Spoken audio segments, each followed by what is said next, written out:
ಅನಿಷ್ಟ ಪದ್ಧತಿಗೆ ಕಡಿವಾಣ ಹಾಕೋಕೆ ಅಂತಾನೆ ಸರ್ಕಾರ ದೇವದಾಸಿ ಸಮರ್ಪಣಾ ನಿಷೇಧ ಕಾಯ್ದೆ 1984 ಜಾರಿಗೆ ತಂದಿದೆ. ಆದರೆ ಕಾನೂನು ಕೇವಲ ಕಡತದಲ್ಲಿ ಮಾತ್ರ ಇದ್ದಂಗೆ ಕಾಣಿಸ್ತಿದೆ.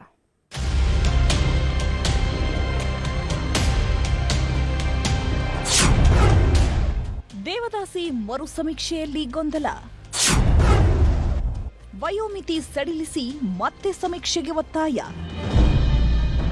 ದೇವದಾಸಿ ಪದ್ಧತಿ ಅನ್ನೋದು ಧಾರ್ಮಿಕ ಪದ್ಧತಿ ಪಾಲನೆ ಹೆಸರಿನಲ್ಲಿನ ಹೀನ ಪದ್ಧತಿಗಳಲ್ಲೊಂದು.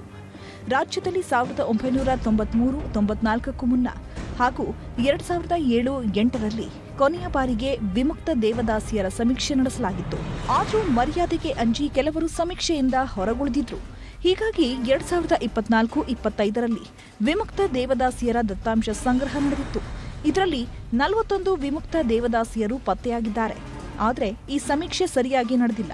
ದೇವದಾಸಿಯರ ವಯೋಮಿತಿ ಸಡಿಲಿಸಿ ಮತ್ತೊಮ್ಮೆ ಸಮೀಕ್ಷೆ ನಡೆಸುವಂತೆ ಒತ್ತಾಯ ಕೇಳಿಬಂದಿದೆ. 3ನೇ ಸರ್ವೆ ಇದು. ನಾವು ನಮ್ಮ ಬೇಡಿಕೆ ಏನಿತ್ತು, ಸರ್ವೆಲಿಂದ ಯಾರು ಹೊರಗುಳಿ ಬರೋದು ಎಲ್ಲರನ್ನೂ ಸರ್ವೆ ಮಾಡ್ಬೇಕಂತ ನಮ್ಮ ಬೇಡಿಕೆ. ಆದರೆ ಇವರು ಅರ್ಧಂಬರ್ಧ ಮಾಡಿ ಸರ್ವೆ ಮಾಡಂತ ಕೇಳಿದ್ದು ನಾವೇ. ಈಗ ಮತ್ತೆ ಈಗ ಹೊರಗುಳಿದು ಬಿಟ್ಟರೆ ಅವ್ರಿಗೇನು ಸೌಲಭ್ಯ ಬರೋಂಗಿಲ್ಲ. ಪೂರ್ತಿ ಅನ್ಯಾಯ ಮಾಡ್ದಂಗೆ ಆಗ್ತೈತಿ. ಅದಕ್ಕೆ ಮಕ್ಕಳಿಗೂ ಅನ್ಯಾಯ ಮಾಡ್ದಂಗೆ. ಅದಕ್ಕೆ ನಾವು ಸರ್ಕಾರಕ್ಕೆ ವಯಸ್ಸಿನ ಮಿತಿ ಇಡಬಾರ್ದು ಅಂತೇಳಿ, ಆಮೇಲೆ ಈಗ ದೇವದಾಸರು ಆಗಿಬಿಟ್ರೆ ಈಗ ಅವ್ರನ್ನ ಯಾವುದಕ್ಕೂ ಕಡೆಗಣಿಸೋಕೆ ಬರೋಂಗಿಲ್ಲ. ಈಗ ಮಕ್ಕ ನೋಡಿ ಎಲ್ಲರನ್ನೂ ಸರ್ವೆ ಪಟ್ಟಿಗೆ ಸೇರಿಸ್ಕೋಬೇಕಂತ ನಮ್ಮ ಮನವಿ. ಸಮೀಕ್ಷೆ ವೇಳೆ ವಿಮುಕ್ತ ದೇವದಾಸಿ ಎಂದು ಪರಿಗಣಿಸಲು ಜಿಲ್ಲೆಯಿಂದ ಒಟ್ಟು 224 ಅರ್ಜಿ ಬಂದಿತ್ತು. ಇದರಲ್ಲಿ ದೇವದಾಸಿಯರಲ್ಲದ 12 ಮಹಿಳೆಯರು ಅರ್ಜಿ ಹಾಕಿರುವುದು ತಿಳಿದುಬಂದಿತ್ತು. 171 ಜನ ದೇವದಾಸಿಯರಾಗಿದ್ದರೂ ಅವರು 1984ರ ನಂತರ ಜನ್ಮ ತಾಳಿದ್ರಿಂದ ಅವರನ್ನು ವಿಮುಕ್ತ ದೇವದಾಸಿಯರೆಂದು ಪರಿಗಣಿಸಲು ಸಾಧ್ಯವಾಗಿಲ್ಲ. ಹೀಗಾಗಿ ಗ್ರಾಮವಾರು ಮನೆ ಮನೆಗೆ ಹೋಗಿ ಸಮೀಕ್ಷೆ ಮಾಡಬೇಕೆಂದು ಆಗ್ರಹಿಸಿದ್ದಾರೆ. ಅರ್ಜಿ ಕೊಟ್ಟಿದ್ದೀವಿ. ಹಿಂದೆ ಯಾರು ಪಟ್ಟಿ ಒಳಗಡೆ ಇದ್ದರು, ಸರ್ವೆ ಪಟ್ಟಿ ಒಳಗಡೆ ಇದ್ದರು, ಅವರು ಇವತ್ತು ಆ ಪಟ್ಟಿ ಒಳಗಡೆ ಇಲ್ಲ. ಈಗಿನ ಸರ್ವೆ ಏನು ಮಾಡಿದಾರಲ್ಲ ಆ ಪಟ್ಟಿ ಒಳಗಡೆ ಇಲ್ಲ, ಬಿಟ್ಟಿದ್ದಾರೆ. ಕಾರಣ ಅವರು ಅಲ್ಲಿಗೆ ಬರೋಕ್ಕಾಗಿಲ್ಲ. ಇವರು ಯಾರು ಕೈಕಾಲು ಗಟ್ಟಿ ಇರ್ತಕ್ಕಂಥವ್ರು, ಕೂಲಿ ನಾಲಿ ಮಾಡೋಂಥವ್ರು ಇಲ್ಲಿ ಬಂದು ಸರ್ವೆ ಮಾಡ್ಕೊಂಡು ಹೋಗಿದ್ದಾರೆ. ತೀರಾ ವಯಸ್ಸಾದವರು, ಕಣ್ಣು ಕಾಣದಾಗಿರ್ತಕ್ಕಂಥವ್ರು, ಅನಾರೋಗ್ಯಕ್ಕೆ ಈಡಾಗಿರ್ತಕ್ಕಂಥವ್ರು ಈ ಸರ್ವೆ ಒಳಗಡೆ ಬಂದಿಲ್ಲ. ಅದಕ್ಕೆ ಇವರು ಯಾವುದೇ ಕ್ರಮ ತೆಗೆದುಕೊಂಡಿಲ್ಲ ಸರ್. ಕೂಡಲೇ ಅವ್ರನ್ನ ಈಗ ಸರ್ವೆ ಮಾಡಬೇಕು, ಅವರಿಗೆ ಈಗಿರ್ತಕ್ಕಂಥ ಬೆನಿಫಿಟ್ಗಳು ಸಿಗಬೇಕು ಅನ್ನೋದು. ಈ ಕುರಿತು ಪ್ರತಿಕ್ರಿಯಿಸಿದ ಕೊಪ್ಪಳ ಜಿಲ್ಲಾಧಿಕಾರಿ, ಸರ್ಕಾರದ ಸೂಚನೆಯಂತೆ ಸಮೀಕ್ಷೆ ಮಾಡಲಾಗಿದೆ ಎಂದು ಹೇಳಿದ್ದಾರೆ.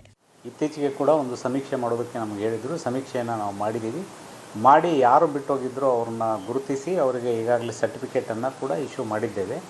ಇನ್ನೂ ಕೆಲವೊಬ್ಬರು ಈ ನಿಷೇಧ ಆದ ನಂತರದಲ್ಲಿ ಕೆಲವೊಬ್ಬರು ಇದ್ದಾರೆ ಅಂತ ಹೇಳ್ತಾ ಇದ್ದಾರೆ. ಅದರ ಬಗ್ಗೆ ನಾವು ಒಂದು ಸ್ಪಷ್ಟೀಕರಣ ಕೋರಿದ್ದೇವೆ. ಆ ಸ್ಪಷ್ಟೀಕರಣ ಬರೋ ಸಾಧ್ಯತೆ ಇದೆ. ಶಾರ್ಟ್ಲಿ ಬಂದ ತಕ್ಷಣ ಸರ್ಕಾರದಿಂದ ಕೇಳಿದ್ದೀವಿ ನಾವು. ಅಂದರೆ ನಿಷೇಧ ಆದಮೇಲೆ ಕೆಲವೊಬ್ಬರು ನಂತರದಲ್ಲಿ ಆಗಿದ್ದಾರೆ. ಅದರ ಬಗ್ಗೆ ಒಂದು ಸ್ಪಷ್ಟೀಕರಣ ಕೇಳಿದ್ದೀವಿ. ಅದು ನೋಡಿಕೊಂಡು ಏನು ಸ್ಪಷ್ಟೀಕರಣ ಬರುತ್ತೋ ಅದ್ರ ಪ್ರಕಾರ ಮಾಡ್ತೀವಿ. ಅದೇ ಆ ಡೇಟ್ಗಿಂತ ಮೊದಲಿದ್ದವರು ಎಲ್ಲರಿಗೂ ನಾವು ಸರ್ಟಿಫಿಕೇಟ್ ಕೊಡ್ತೀವಿ. ತಿಳಿದೋ ತಿಳಿಯದೆಯೋ ಕಂದಾಚಾರಕ್ಕೊಳಗಾಗಿ ಹಲವರು ಭವಿಷ್ಯ ಹಾಳು ಮಾಡಿಕೊಂಡವರಿದ್ದಾರೆ. ಹೀಗಾಗಿ ಈ ಅನಿಷ್ಟ ಪದ್ಧತಿ ಸಂಪೂರ್ಣವಾಗಿ ನಿಲ್ಲಬೇಕು. ಸರ್ಕಾರ ಮತ್ತೊಮ್ಮೆ ನಿಖರ ಸಮೀಕ್ಷೆ ನಡೆಸಬೇಕಿದೆ.